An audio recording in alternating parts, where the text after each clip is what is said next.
अस्सलाम वालेकुम। शराय दस्तूर से मैं हूं अब्दुल क़य्यूम सिद्दीकी और आप हैं AQS के साथ। मेरे साथ नासिर इकबाल और हसनात मलिक। काफ़ी दिनों के बाद मुलाकात हो रही है आपके साथ। और आज मुलाकात, वैसे भी 10-15 दिन गाहे बगाहे मुलाकात होती रही, लेकिन आज की मुलाकात का मकसद आपसे ये है कि आज जो नैब तरामीम का केस था, जो कि साबिक चीफ जस्टिस उमर अता बंदयाल और जस्टिस एजाजुल एहसन ने डिसाइड किया था, जस्टिस मंसूर शाह ने उससे इख्तलाफ किया था और नैब तरामीम को कलअदम करार दे दिया गया था।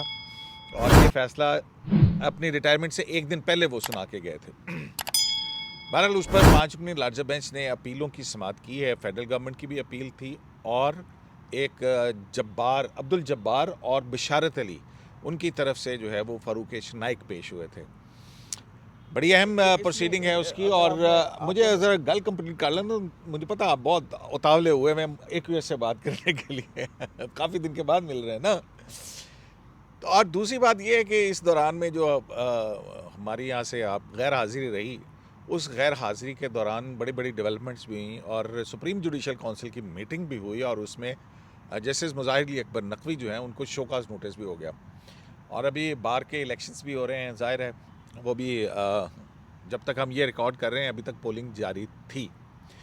तो नासिर साहब, अब बताएं आप क्या कहना चाह रहे थे। मैं ये कह रहा था कि जो इंटर कोर्ट अपील है वो ज़ुहैर साहब की है, ज़ुहैर सिद्दीकी की।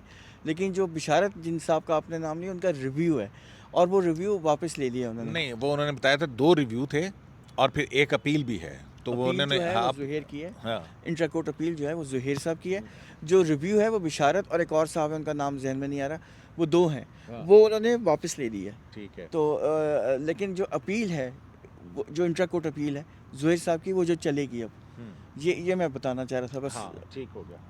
तो जो एक्चुअली आज बड़ी ऑब्जर्वेशंस आई हैं ना नासिर साहब, जैसे ही वो समाअत शुरू हुई है और फिर ऑर्डर भी लिखवा दिया और उसमें ऑर्डर में कि जो नैब तरामीम की वजह से जो मुकदमात मुख्तलिफ ट्रायल कोर्ट्स को मुंतकिल हुए थे और अगर उनके ट्रायल चल रहे हैं तो उन ट्रायल कोर्ट्स को रोक दिया गया है कि वो हतमी फ़ैसला ना करें। और दूसरा ये लिंक किया है कि प्रैक्टिस एंड प्रोसीजर एक्ट का जो डिटेल रीजनिंग आएगी उस वक्त के बाद इसकी समाअत होगी इस मुकदमे की। तो ये क्यों अदालत ने लिखवाया नासिर साहब, आप ज़रा मुझे रोशनी डालेंगे कुछ। देखिए, जो मेरे समझ में बात दरअसल ये है कि आपको याद है जो प्रैक्टिस एंड प्रोसीजर का सेक्शन 4 है, वो ये कहता है कि ऐसे केसेस जो जिसमें कॉन्स्टिट्यूशनल इंटरप्रिटेशन की ज़रूरत है और जो 184(3) में आए हो, वो 5 मेंबर बेंच से छोटा बेंच नहीं सुन सकता। 5 मेंबर बेंच से बड़ा हो सकता है।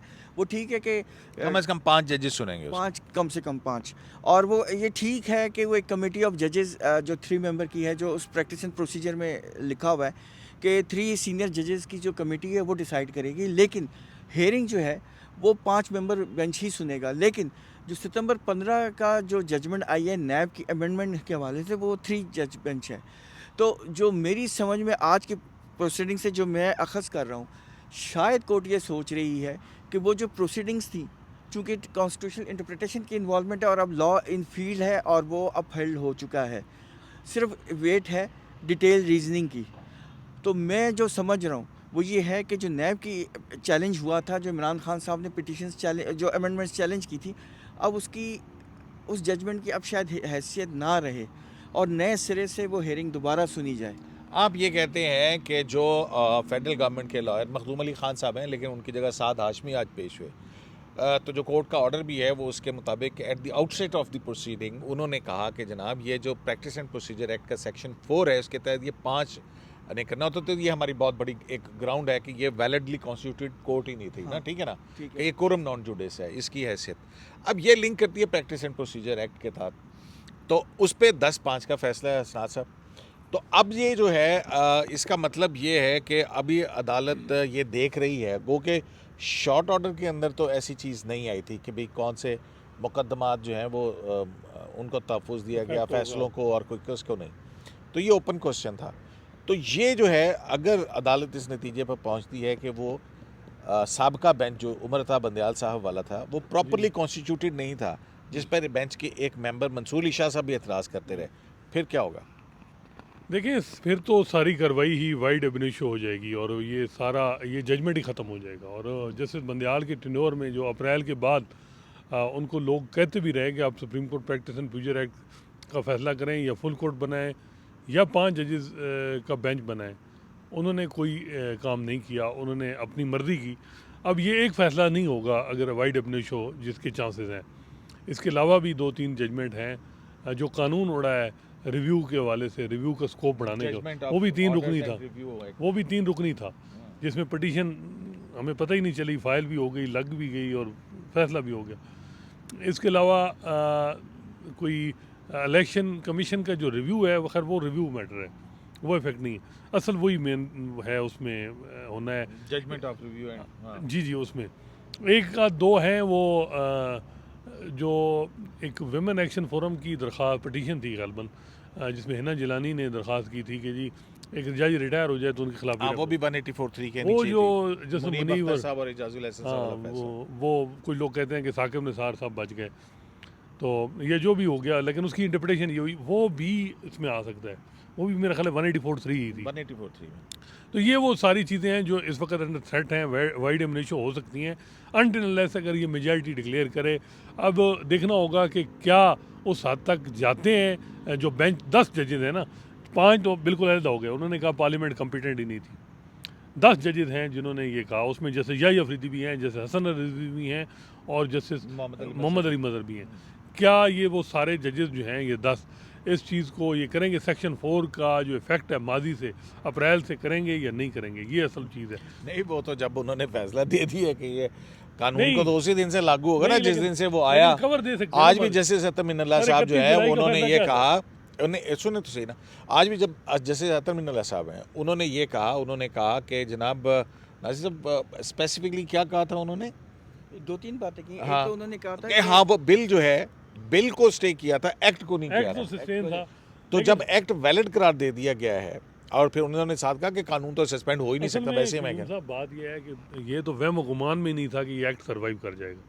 ये तो बड़ा हुकूमत ने भी स्मार्ट मूव किया। उस वक्त भी मुझे याद है अटॉर्नी जनरल कहते थे कि हम चाह रहे हैं कि ये कानून बचाया जा सके, और एक कहा गया कि जी पार्लियामेंट इसको दोबारा देख रही है, ये कर रही है, और बीच में कोई जज बीमार। फिर ये हुआ कि जैसे मोहम्मद अली मज़हर ने बीच में कोई 2-3 दफ़ा फुल कोर्ट की बात की, तो लाइक माइंडेड में भी कहा गया कि कोई दराड़ पै गई है ना। उस वक्त जो 8 जजेस का लाइक माइंडेड था, वो दराड़ कहीं ऐसा ना हो कि 1-2 जजेस कहें कि जी पार्लियामेंट की कम्पिटेंट है, तो बंदियाल साहब ने बजाय इसके अच्छा हालांकि वो मेरा ख्याल है फैसला कर देते उस वक्त बंदियाल साहब, 8 जजेस उनके पास जो हम ख्याल थे, एक आध मोहम्मद अली मज़हर ही अलहदा होते ही हसन क्यों नहीं किया? वो बस उन्होंने कहा जी फिर एक है कि जी दराड़ पै गई लाइक माइंडेड थी। हालांकि फिर भी मेजॉरिटी थी भाई यार, ये तो फिर 8 भी नहीं है ना, कोई रहे ना कोई 7 रह गए, 6 रह गए। लेकिन कयूम साहब आप जिसको जो मर्जी कहें, नहीं नाज़िर, नहीं मैं एक कंप्लीट कर लूँ। इसमें चूंकि कॉन्स्टिट्यूशनल इंटरप्रिटेशन की ज़रूरत थी, वो जो 5 मेंबर वाला बेंच है वो हिच है। तो मेरा तो ख्याल है कि जो जजमेंट जो आई है सितंबर 15 की, वो सेफ़ नहीं है। मुझे नहीं नज़र आती वो वाइड एब इनिशियो या कोरम नॉन जुडिस के हवाले से उसके ऊपर काफ़ी असर आएगा। बड़ी वैलिड, क्योंकि इसके ऊपर बड़ी ऑब्जर्वेशंस आई हैं। Defective chief justice Abdul Hamid Dogar को भी तो लीगल कवर दे दिया गया था। वो 31 जुलाई 2009 में कितने फैसले जो डोगर साहब के दौर में ये भी फुल कोर्ट है ना, फुल कोर्ट की जजमेंट आएगी ना। उसमें देखें हाँ। क्लोज ट्रांजैक्शन वाली आप कह रहे हैं कि दे सकते हैं, आप कह रहे हैं कि नहीं मिलेगा इसको कवर। नाज़िर इसको साहब नहीं मिलेगा, हाँ इसको नहीं मिलेगा, नैब वाले को नहीं मिलेगा। अच्छा, क्योंकि एक और ऑब्जर्वेशन भी आई थी अतर मिनल्ला साहब की तरफ से और जैसे जमाल मंदोखेल की तरफ से भी, और वो जैसे अतर मिनल्ला ने कहा कि जो 3 अमेंडमेंट्स आई, ठीक है ना, पहली अमेंडमेंट, दूसरी अमेंडमेंट नैब कानून के अंदर और तीसरी अमेंडमेंट, पहली 2022 के अंदर जून, और उसके बाद कौन सी उसमें आई थी, और फिर तीसरी जो आई थी अगस्त के अंदर आई थी 2023 में। तो ये कैसे हो सकता है तीनों को देखे बगैर, परखे बगैर तीसरी तरमीम को और 2 के ऊपर फैसला सुना दें? तो ये भी उन्होंने कहा कि एक अजीब सी रवायत है। इसमें साथ हाशमी साहब जो मखदूम अली ख़ान साहब की जगह आज आए थे, क्योंकि आज मखदूम अली ख़ान साहब जनरल एडजमेंट में वो आ नहीं सके थे, तो उनके जो एसोसिएट हैं साद हाशमी, उन्होंने एक बात कही थी। वो ये कह रहे थे कि हमने ये बात बावर कराई थी कोर्ट को जब हेयरिंग चल रही थी, नैब की हेयरिंग, और बार बार बात बताई थी, लेकिन लेकिन जो बेंच था 3 मेंबर बेंच उस वक्त जो जिसको चीफ जस्टिस उमर अता बंदयाल साहब हेड कर रहे थे, वो ये कह रहे थे कि हम बहुत ज़्यादा प्रोसीडिंग्स कर रहे हैं। तो उन्होंने इसका स्कोप नैरो डाउन किया था और उन्होंने कहा था कि हम तीसरी अमेंडमेंट को टच नहीं करेंगे। लेकिन आज जो क्योंकि इमरजेंसी मतलब कुछ अर्जेंट हाँ, था क्योंकि वो मकसद। जल्द डिसीजन देना था। उसमें चीफ जस्टिस ने कहा कि 55 हियरिंग के बाद कौन सी नहीं, लेकिन उस पे उसका कौन सा जवाब- urgent था? उसका जवाब हसनात साहब ने आपके ही के प्रोग्राम में दे दिया था। हाँ। और वो ये लिखा था कि जजमेंट लिखी हुई है भाई, तो उसको सुनानी है। तो ये वजह थी। लेकिन कहने अब का आप एलेज कर रहे हैं कि जजमेंट पहले लिखी जा चुकी हुई थी हैं यार बात ने जजेस हेयरिंग मुकम्मल होने से पहले लिखी जा चुकी थी नासिर साहब। हेयरिंग के नासिर साहब बहुत दौरान- बड़ी खबर दे रहे हैं आप। नहीं कोई बड़ी खबर नहीं है। हेयरिंग के दौरान जो प्रोसीडिंग्स होती हैं उसको डे बाय डे लिखी जाती है। वो सिर्फ उसको फाइनल अपना माइंड अप्लाई करके मतलब वो फिर तो सारी लिखी जाती होंगी, ऐसी कोई बात नहीं है भी कम करके। लेकिन हसनात साहब ने आप कहा ऐसे था- सनसनी फैला नहीं रहे मैं नहीं कर रहा, वो हसनात साहब ने कहा। नहीं ये तो वो वैसे नहीं, कह देखें। रहे हैं कि भाई फैसला लिखा जा चुका अच्छा, है। ये नासिर दो साहब, एक वो से है फारूक और वो एच- उसी तरह ही हुआ। फारूक एच नाइक जो है, अब वो तो वो आया जाहिर है, जस्टिस मंसूर अली शाह का बड़ा जबरदस्त अच्छा दूसरा धमाकेदार कलीम नोट साहब है। आपको भी देख रहे हैं। अमेंडमेंट 3 किस्म की थी। पहली अमेंडमेंट आई नून लीग ने कहा, पीपल्स पार्टी वाले नाराज। दूसरी अमेंडमेंट उन्होंने की उनकी ख्वाहिशों पे हुई। तीसरी अमेंडमेंट किसी और की ख्वाहिश हुई, जिस पे रिकॉर्ड है कभी बंदयाल साहब ने जजमेंट उनकी नहीं दी है। तो वो जिसमें रिमांड 1 महीना कर दिया गया। उसमें तो अच्छा, पूछा लेकिन आज तो उन्होंने procedure कहा भी कि था। जी जो आपके इमरान खान साहब हैं उनके वकील ख्वाजा आरिफ से कहा गया था कि अगर आप उसको चैलेंज कर रहे हैं उसको करें ताकि हम फिर उसके नहीं, ऊपर challenge प्रॉपर किया। जवाब दाखिल करें, लेकिन ख्वाजा नहीं आरिफ हुआ। साहब ने किया, उसका जिक्र कर नहीं, दिया ख्वाजा साहब और ने किया। मेरी बात सुने, खुला छोड़ मेरी दिया। बात सुने। ख्वाजा आरिफ ने किया, बंदयाल साहब ने ये कहा था कि अगर हम आपने उस पर भी आर्गूमेंट स्टार्ट कर दिए तो फिर ये मेरी रिटायरमेंट करीब है, मैंने रिटायर होना है। उन्होंने बड़ा एग्जैक्ट कहा था ये इसी तरह। तो फिर टाइम बड़ा कम है और हमने तो फिर कोई मकसद था ना। नहीं देखें वो अब ये उन्होंने कहा जी नहीं टाइम इतना नहीं है कि टाइम नहीं टाइम नासिर साहब किन्ने कैसी 15 महीने तुझे समाता करते रहो और 3 महीने की ब्रेक क्यों बताए नहीं? ना। 3 महीने की ब्रेक थी। कुछ लोग फिर कहते उसके हैं- बाद जब कोई लोग थर्ड कहते हैं- अमेंडमेंट आ गई थी उसके बाद भी 6 हेयरिंग्स की हैं अच्छा कोई उन्होंने। लोग कहते हैं जिसमें जाइल लाने सन जूनियर 2 या 3 ये जड़े भी उसमें थोड़ा टेम्पो स्लो हो जाता था कि ताकि यार जरा नून लीग पीडीएम को पता चले कि ठीक है। असरा साहब आप Mix ये up कह रहे करके। हैं कि मुकदमात जो है वो कोई व्हीलिंग डीलिंग के लिए नहीं। लटकाए या जल्दी समाप्त की जाती है, देखें ये ना आप बहुत आप- बड़ा एलेज कर रहे हैं, मैं- जुडिशियल मिसकॉन्डक्ट में आ जाएगा। ये वो सारी बातें हैं जो हमें आप ऑफ द रिकॉर्ड बताते हैं, हम ऑफ द रिकॉर्ड बल्कि हमें बताते कि तुमने प्रोग्राम में ये करना है। कर रहे ये हैं क्या और है? खुद मुकर जाए हमारे आगे करके। अच्छा। खैर ये ओपन सीक्रेट है। आप वो प्रोसीडिंग की जो हमारी खबरें लगी होंगी सारा कुछ देखा होगा, उसमें देखिएगा कि पोस्चर क्या था। शुरू में कोई मिक्सअप भी ये था ये अच्छा चलें ठीक है। लेकिन वो- एक बात ये है वो तो कि स्लो चलता रहा। अल्टीमेट हमें भी अंदाजा था यार कि फैसला आपको ये याद होगा। है हम तंग आ गए थे, हमने कहा था कि यार अ- सिर्फ पिटिशनर को 28 हेयरिंग्स के ऊपर सुना गया था। जी ख्वाजा हारिस साहब ने, नासिर साहब यही है ना, तकरीबन और करीम साहब, 28 मैं आपको दिन, अपना एक्सपीरियंस सुनाऊं कि एक वक्त 28 हेयरिंग्स। एक वक्त ऐसा भी आ गया था कि मैंने खबर देनी बंद कर दी थी। हाँ। मैंने कुछ प्रोसीडिंग्स दी ही नहीं इसकी। उसकी वजह थी कि नई चीज़ आ नहीं रही थी ना, हाँ। वही चीज़ रिपीट हो रही थी। तो हाँ। मैंने अच्छा ये बताएं अपना मुजाहिर अली अकबर नकवी साहब के खिलाफ क्या करवा दिया? यार मैं नासिर साहब छुट्टी पे क्या गया, आपने पीछे सुप्रीम जुडिशियल काउंसिल की मीटिंग करा दी और चले मीटिंग ही करवा दी थी आपने, तो ये आपने मुजाहिर नकवी साहब को शोकस नोटिस क्यों दिलवाया? बस अल्लाह आपसे पूछेगा इसका। तो मुझसे पूछेगा कि मैं छुट्टी पे क्यों गया था? आप लोग ही प्रोग्राम करते रहते थे यार। बॉस क्या ने प्रोग्राम सुप्रीम करते थे? जुडिशियल काउंसिल ने मीटिंग तो करनी थी ना, और प्रेशर था हर तरफ से कि कौन सा प्रेशर यार, जजेस पे कौन सा प्रेशर होता है नासिर साहब? प्रेशर से मुराद है कि यार बातें चल रही थी ना कि अपना अपना हाउस इन ऑर्डर नहीं कर रहे। और देखो न्यू स्टार्ट तो है ना, चीफ जस्टिस साहब आए, उन्होंने आपने देखा बहुत सारी डेवलपमेंट्स हो रही हैं सुप्रीम कोर्ट में भी, डेवलपमेंट शुरू हो गई हैं और बहुत सारी चीज़ों को अब सिंप्लीफाई किया जा रहा है और मतलब बेहतरी की तरफ। आप छोड़ दें, मुझे सुप्रीम जुडिशियल काउंसिल की मीटिंग की तरफ आए, आप जहाँ से भागना चाह रहे हैं, क्यों शोकस नोटिस हुआ? यार वैसे देखें सुप्रीम जुडिशियल काउंसिल ने सोचा है तभी तो प्राइवेट कंप्लेंट है, और प्राइवेट कंप्लेंट जब आती है उसमें supreme court Sindh high court की भी बड़ी है, और फिर वो जो प्रॉपर्टीज़ के इश्यूज़ हैं और भी बहुत सारी रेफरेंसेस हैं। 10 रेफरेंसेस हैं, 10 रेफरेंसेस हैं, 10 कंप्लेंट है, सॉरी। किसके खिलाफ? जस्टिस सैयद मुज़ाहिर अली अकबर नकवी साहब के खिलाफ। अच्छा, आप पूरा नाम नहीं लेते हैं? कलीम साहब बात हाँ, ये है क्या? कि अब देखें अगर जस्टिस मज़ाहिर जो हैं वो इलेक्शन पंजाब असम्बली का सो मोटो ना लेते तो ये भी एक बात है कि उनको ये ना कोई कंप्लेंट उनके खिलाफ आती। तो उनसे ना- किसने कहा था कि सो मोटो नोटिस लें? नहीं वही देखे ना, जब ट्रांसफर उन्होंने- के केस में जब वो गुलाम इल्ता- मोहम्मद डोगर की ट्रांसफर नहीं, के केस में मुझे इजाजुल ये हसन बताएं, साहब ने जब कहा वो था। इल्ताफ हुसैन पे पाबंदी आपको सिंध में जज नहीं मिला, आपने लाहौर हाई कोर्ट से पाबंदी लगवाई, ठीक है, उस वक्त ठीक थे। मुशर्रफ का ट्रायल नासिर खत्म ये उनकी करवाना था। हमायत कर रहे हैं नहीं, लोगों को याद नहीं, करवा रहे हैं। नहीं मुझे ये बताएं, मुशर्रफ का ये भी करें। मुशर्रफ का ट्रायल जो है वो ख़त्म करवाना है।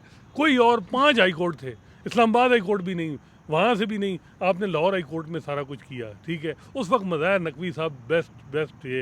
अब जो ही जब उन्होंने कहा कि पंजाब में इलेक्शन कॉन्स्टिट्यूशन के मुताबिक हो, तो धड़ाधड़ जो है कंप्लेंट आ जाएंगी।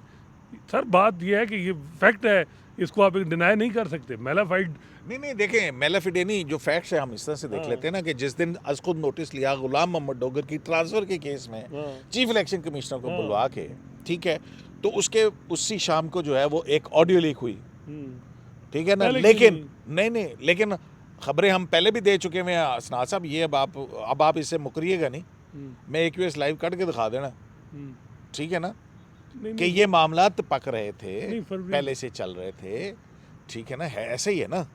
सर बात यह है कि मेरे ख्याल में एक बात यह है कि मज़ाहिर साहब को जो मुझे लग रहा है और बहुत से लोग कह रहे हैं, वो ये कह रहे हैं कि मज़ाहिर साहब जो है ना वो कुछ अरसे से थे निशाने पे जब से वो मामलात हुई है। और फिर वो देखें, अब वो जो कंप्लेंट आई हैं, अगर दो वीडियो ऑडियोज़ का मामला है और दूसरा है वो उनके घर का मामला, ये दो मामला ज़्यादा हैं। अब देखना होगा कि चार्ज कितने हैं, दो ऐसे चार्ज कुछ पता लगा शो कॉज नोटिस नहीं। किन किन चार्जेस पे दिया कोई गया नहीं है? है, यही तो वो मसला। आपकी जेब में है ना यही- पड़े हुए शो कॉज नोटिस। देखिए, अब इसमें एक बात ये भी आनी है। नासिर साहब, मेरा नाम जस्टिस मुजाहिद अकबर नकवी नहीं है, नहीं, कयूम साहब मेरा नाम अब्दुल कयूम सिद्दीकी है। शो कॉज नोटिस उन्हीं को जाएगा भाई, कयूम साहब अगर- उनके पास होगा। कयूम साहब अगर एसेट बयान मीन्स अगर आप कहते हैं या आप कहते हैं कि जी ये पैसे वो उन्होंने टैक्स रिटर्न जमा कराते हैं सालाना, देखिए मेरी तो बात पहले सुनिए। टैक्स अथॉरिटी को देखना आपको चाहिए। पता है कि शो कॉज नोटिस किस बुनियाद टैक्स पर मांगा अथॉरिटी गया को है? देना। हमें नहीं, सिर्फ इतना इल्म है ना कि exact show cause charges- notice हुआ नहीं, ये exact charges- एग्जैक्ट चार्जेस क्या आपको पता है इसका? सर ये फैक्ट्स जो एक तो कन्फर्म है ना, वो घर वाला, तो घर वाला उन्होंने पूरा वो ट्रेल जो है वो टैक्स अथॉरिटी जो है वो जो FBR वाली, उन्होंने उनको नोटिस करना चाहिए था और उस पर पहले उनकी इंक्वायरी होनी चाहिए थी कि नहीं, डायरेक्टली SJC में जाना चाहिए या पहले FBR इंक्वायरी करे। अच्छा नासिर साहब एक मिनट ठहर जाए, क्या SJC अपने तौर पे पहले इंक्वायरी कर सकती है अगर कंप्लेंट आई भी हो तो? क्या ये कॉम्पिटेंट फोरम है कि नहीं है? जैसे कि काजी फईसा के केस के अंदर था कि जनाब ये जो इन्वेस्टिगेशन है या शो कॉज नोटिस है, ये ना सेक्रेटरी दे सकता है ना कोई और दे सकता है, ठीक है, ये सुप्रीम जुडिशियल काउंसिल ही दे सकती है। और और besides- सुप्रीम जुडिशियल काउंसिल ही वो कॉम्पिटेंट अथॉरिटी है विच कैन इन्वेस्टिगेट। एंड वो भी देखें ये प्रोसीडिंग्स आफ्टर ओपिनियन ऑफ अच्छा, सीनियर जज के बाद ये शुरू तो हुई है। एक बात है। बस जस्ट लाइक दैट नहीं शुरू हुई, आप ये एक भूल बात- जाते हैं और मुझे उसमें बड़ा ये टाइम लगा है। और इतना टाइम लगा है कि जस्टिस नकवी साहब ने एक दफ़ा लेटर भी लिख दिया था, उसमें कहा था कि ये अननेसेसरी जो डिले है ये इट्स मैक्स, यानी फिर समथिंग। उसके बाद तो अपना उमर अता बंदयाल साहब ने फिर 6 सितंबर ਨੂੰ फोन भी करके किया ਸੀ ਉਹਨਾਂ ਨੂੰ नहीं अब एक अच्छा सरदार तारिक मसूद साहब को। एक और जज साहब के खिलाफ भी कंप्लेन आई हैं, दो बड़ी, और रिसर्च उसमें हुई है इस्लामाबाद हाई कोर्ट के जज के हवाले से। और मेरा ख्याल है कि वो जिन्होंने भी की हैं या जिन्होंने करवाई हैं गलत शार्ट खेला है। और मेरा ख्याल है कि उससे जजेस में एक बात जो है जो मुझे लग रहा है वो ये है कि उस पर ये जो जुडिशल पॉलिटिक्स का उनको समझ नहीं है, जिन्होंने कंप्लेंट फाइल करवाई है, उनको अंदाज़ा ही नहीं कि यहाँ मज़ाहिर साहब का और मामला है। वो जो हाई कोर्ट के जज हैं उनके साथ नासिर साहब भी बड़े करेंगे कि बहुत से लोग जो हैं जो बार के लोग हैं, ख़ासकर इस्लामाबाद बार, supreme court bar, independent group, वो उनके साथ खड़ा होगा।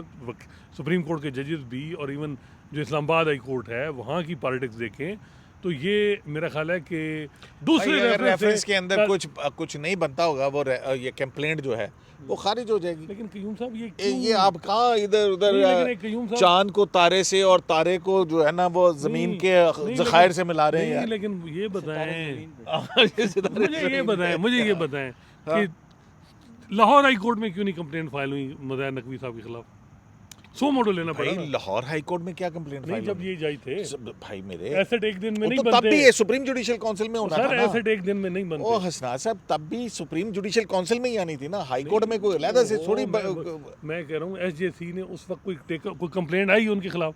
जिस वक्त आई उसके ऊपर नहीं, टाइम मैं बार्ड कह है। रहा हूँ कि क्यों एसजेसी के अंदर कंप्लेंट करना टाइम बार्ड है नाज़िर साहब। ये देखें, एक बात तो है ना कि जजेस को ऑन उन पे डाउट नहीं होना चाहिए।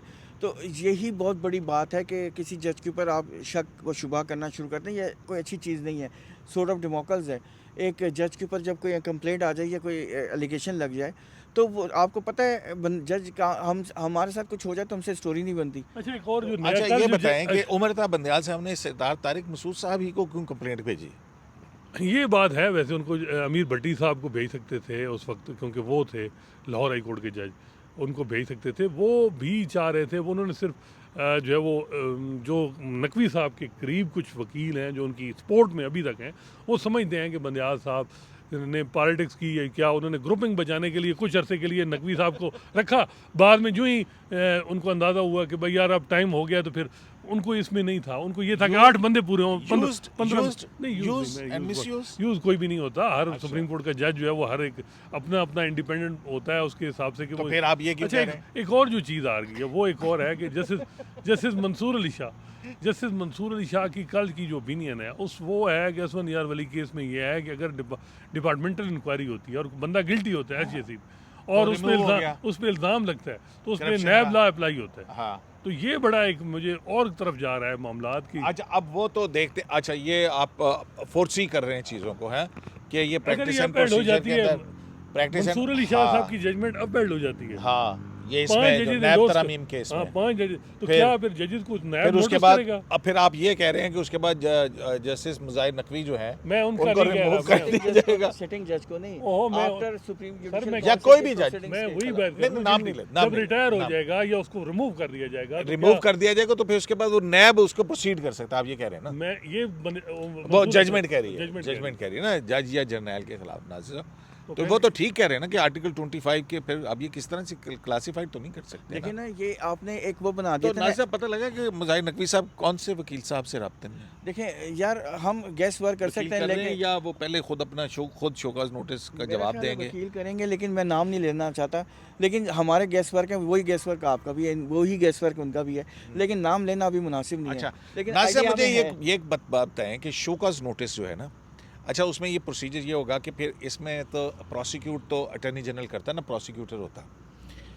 अच्छा लेकिन वो उस वक्त करेंगे जब उनको वो शोकाज चार्ज नोटिस का जवाब आने के बाद, अभी ये भी एहतमाल है कि शोकाज नोटिस का जवाब आता है और एसजेसी जो है वो सेटिस्फाइड हो जाती है उस और जवाब drop से कर देती है। और ड्रॉप कर सकती है। लेकिन अगर ना इसलिए सेटिस्फाइड मैं हुई, देखें, इसलिए मैं कह रहा था कि जजेस के बारे में जब हम ये डिस्कशन कर रहे होते हैं थोड़ा सा एहतियात करना चाहिए, क्योंकि अभी एक विंडो ख़त्म रुकती रहती है, हो सकता है ड्रॉप हो जाए, तो हम जो बोल देते हैं ना, तो उनका मतलब ये अच्छी बात नहीं है। एक का लेकिन कैरियर नासिर साहब जो आपका मेरा और हसनात का तजर्बा है, जो हमने देखे हैं सारी चीज़ें, शोकाज नोटिस ऐसे ही जारी नहीं नहीं होता, होता।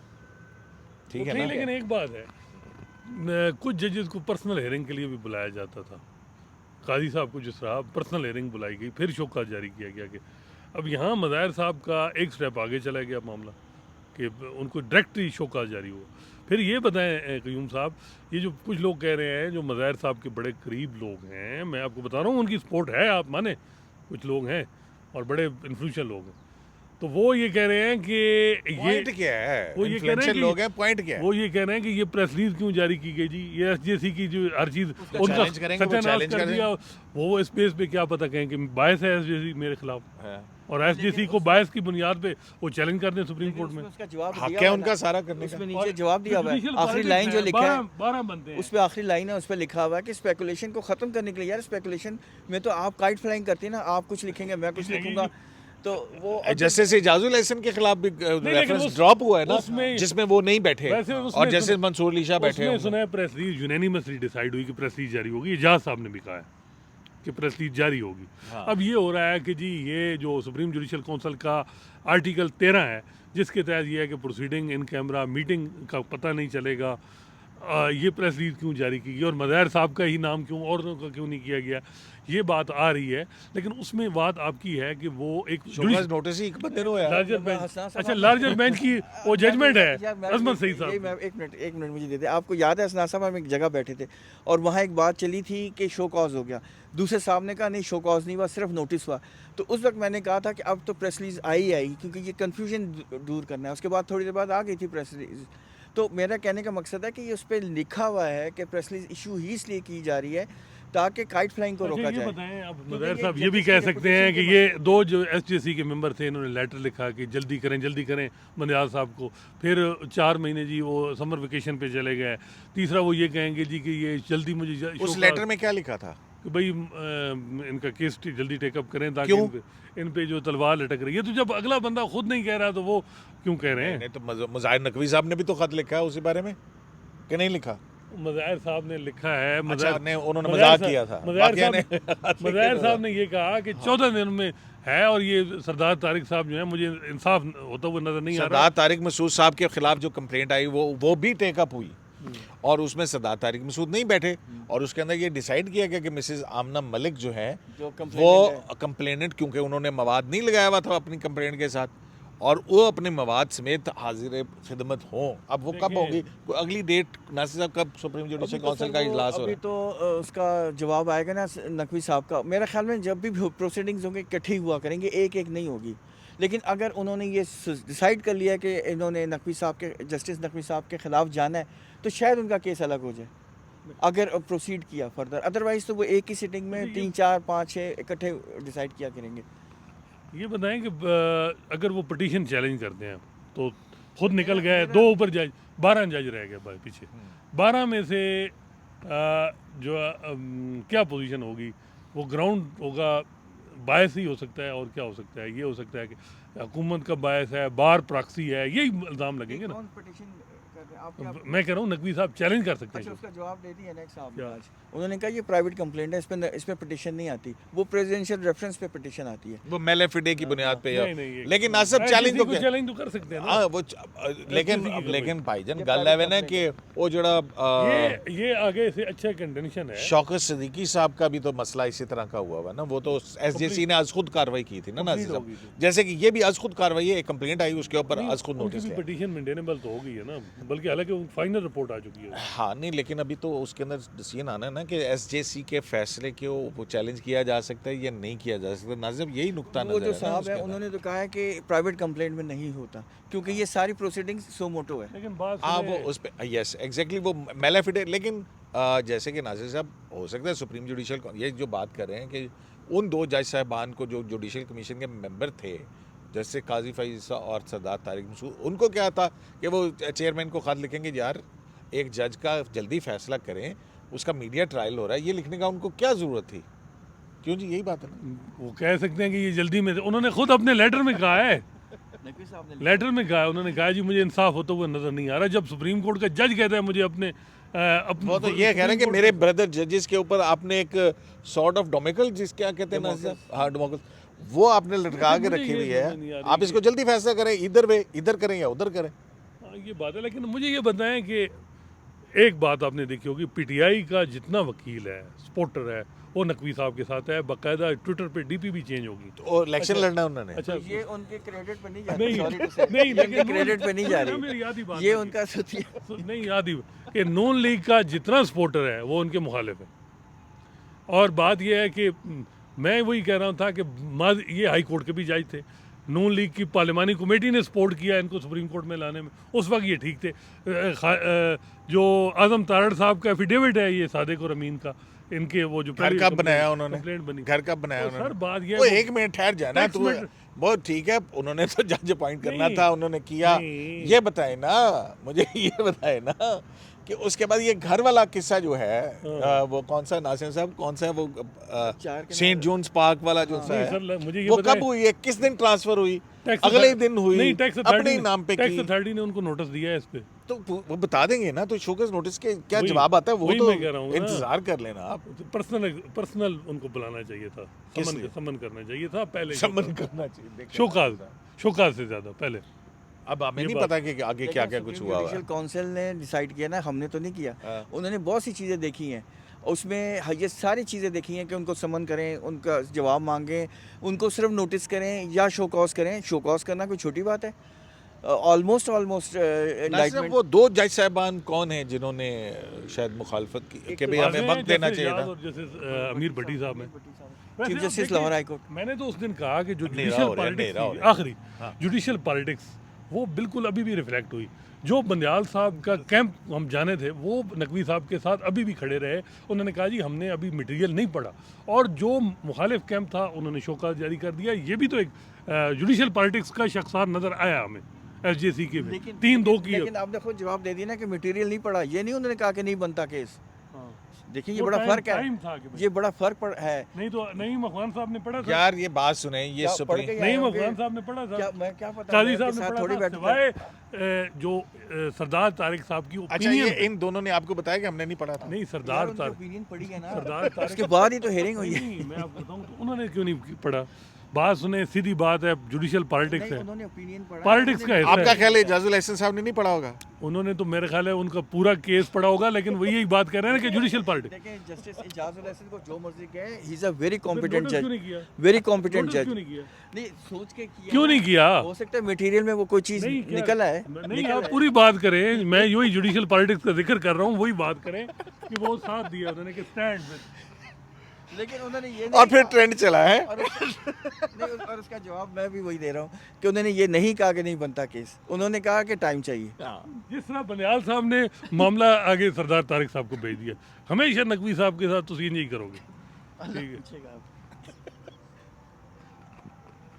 ये पता हिस्ट्री नहीं जज बार बार करेगी। कह रहे हैं क़य्यूम साहब हिस्ट्री जज करेगी। हिस्ट्री इसी ने जज कर लिया ना के डिक्टेटर ਨੂੰ ਰਿਲੀਵ ਦਿੱਤਾ ਸੀ।